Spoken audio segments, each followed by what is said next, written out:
A mecânica muscular, aos olhos da cinesiologia tradicional, ela classifica e descreve a função muscular por meio de 3 planos cardinais ou anatômicos.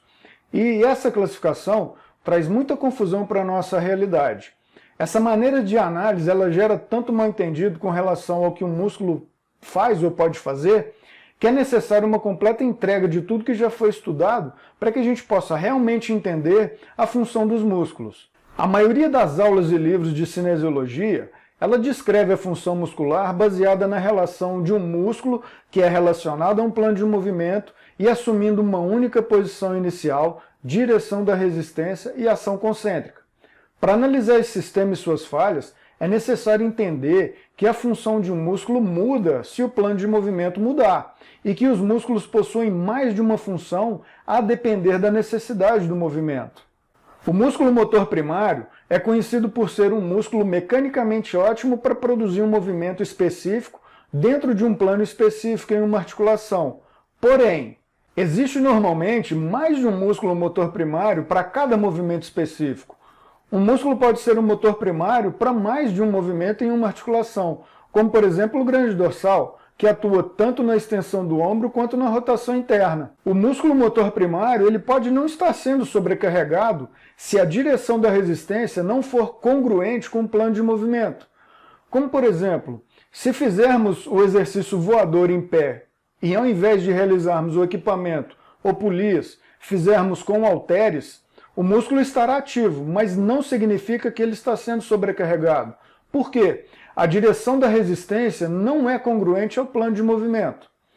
Portanto, um músculo será motor primário tanto na fase concêntrica quanto na excêntrica se a direção da resistência não for alterada.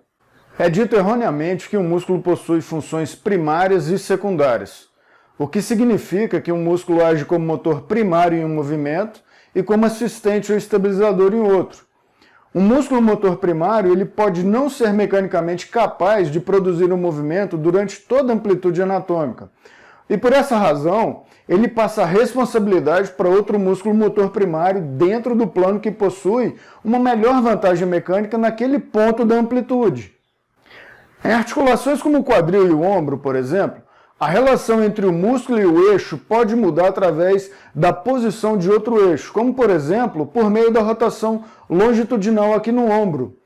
Se a gente parar para pensarmos nesse movimento, numa abdução de ombro, e tendo como referência este eixo de movimento, quando fazemos a rotação externa do húmero e realizamos a mesma abdução, tudo mudou aqui.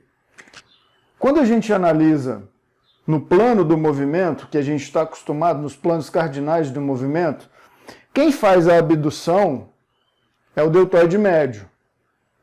Isso é a ideia. Se eu faço uma rotação externa do meu húmero, eu mudo totalmente essa relação. Por quê? Quem está à frente agora, que é o deltoide anterior, como o eixo de rotação agora foi axial, o deltoide médio passou a ser posterior ao eixo. E o deltoide anterior passou a ser o grupo muscular que tem mais capacidade de realizar essa função. Então, eu rodei o meu húmero externamente e realizei a abdução. O que está acontecendo aqui agora é que o meu deltoide anterior é que está fazendo essa abdução de ombro agora, devido à sua posição em relação ao eixo. O mesmo acontece aqui também na articulação do quadril. Nós temos aqui cabeça do fêmur e acetábulo. Aqui nós podemos ter flexão, extensão, abdução, adução, rotação lateral e rotação medial. É muito claro se perguntarmos quem faz a abdução do quadril. A resposta são os abdutores do quadril, glúteo médio, porções do glúteo máximo, glúteo mínimo. Bom, só que isso depende. Se a gente fizer aqui uma rotação externa do quadril, essa rotação externa acontece no eixo axial.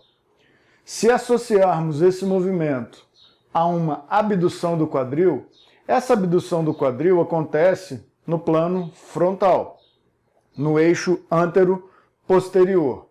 Portanto, quem estará realizando essa abdução do quadril associada à rotação externa desse quadril não será mais os abdutores, serão agora os flexores do quadril. Porque a sua posição em relação ao eixo de movimento, eles são os músculos que são mais favoráveis a fazer esse movimento, não mais os abdutores do quadril. Então, pensar na mecânica muscular de forma pragmática, como é dito na cinesiologia tradicional, é pensar muito pequeno acerca do movimento.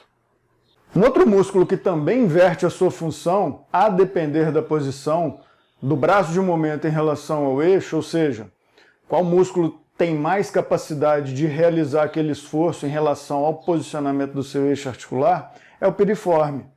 O piriforme, ele se localiza posterior e ele é inserido aqui no trocânter maior, na parte superior do trocânter maior. Com o membro inferior em extensão, na posição anatômica, o piriforme ele é preferencialmente um rotador externo do quadril.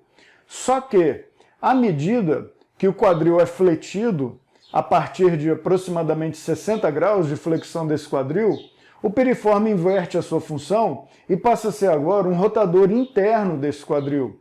Isso porque o eixo de movimento alterna, mudou de posição. Então, o braço de momento para a rotação interna na flexão de quadril é mais vantajoso do que a rotação externa. Então, esse piriforme, ele é rotador externo com o membro estendido na posição anatômica.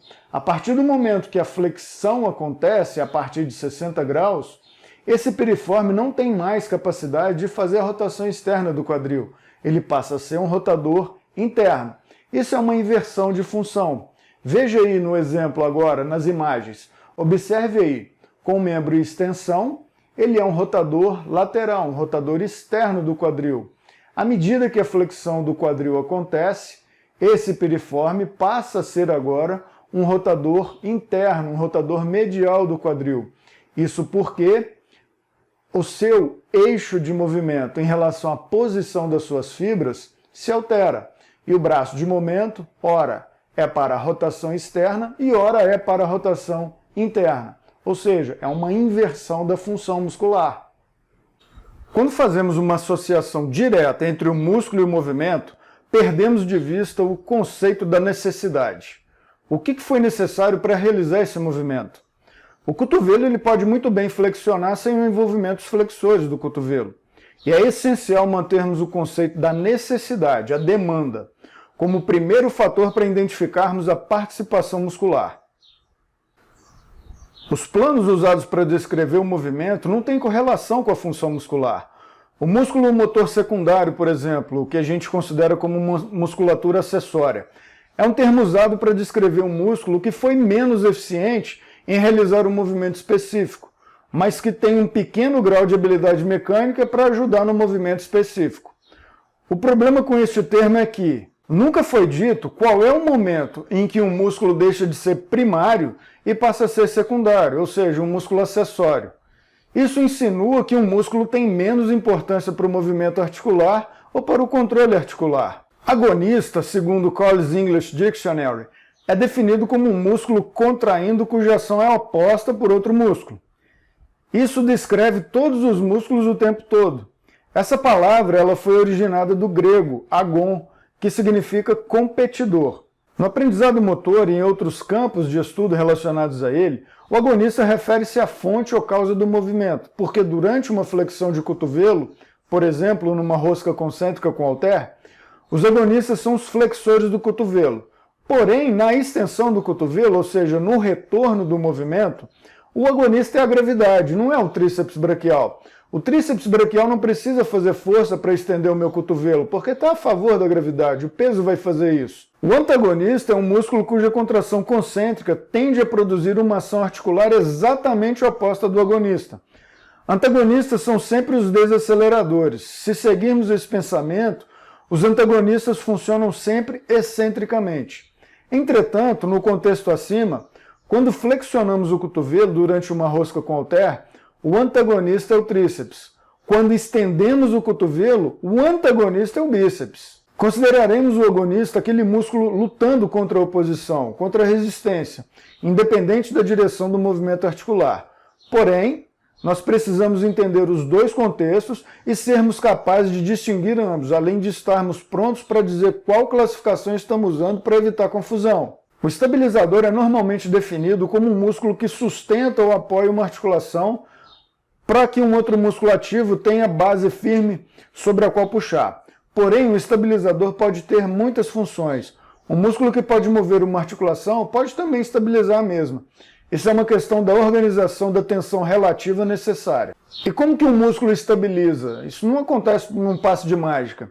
E o que a gente precisa pensar é o seguinte: será que alguns músculos são inerentemente somente estabilizadores e outros são também inerentemente somente movimentadores?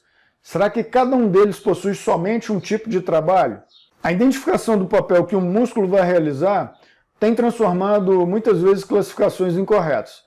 Primeiramente, a gente precisa ter sempre em mente que, para um músculo que tenha qualquer ação dentro de um movimento, seja participando ou mesmo evitando o movimento, ele precisa cruzar essa articulação. Quer dizer, ele precisa se fixar em dois pontos diferentes que não podem estar no mesmo osso. Então, é necessário que exista uma articulação óssea que esteja sendo influenciada.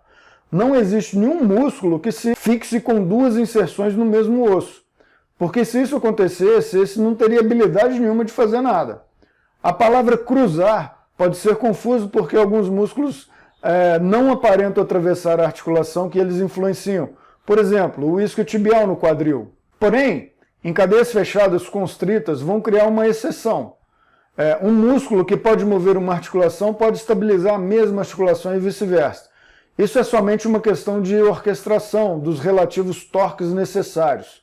Os componentes da força evidenciam que praticamente qualquer músculo que se opõe à resistência pode ser o estabilizador da articulação que está sendo influenciado. Isso pode ocorrer em exercícios diferentes ou no mesmo exercício.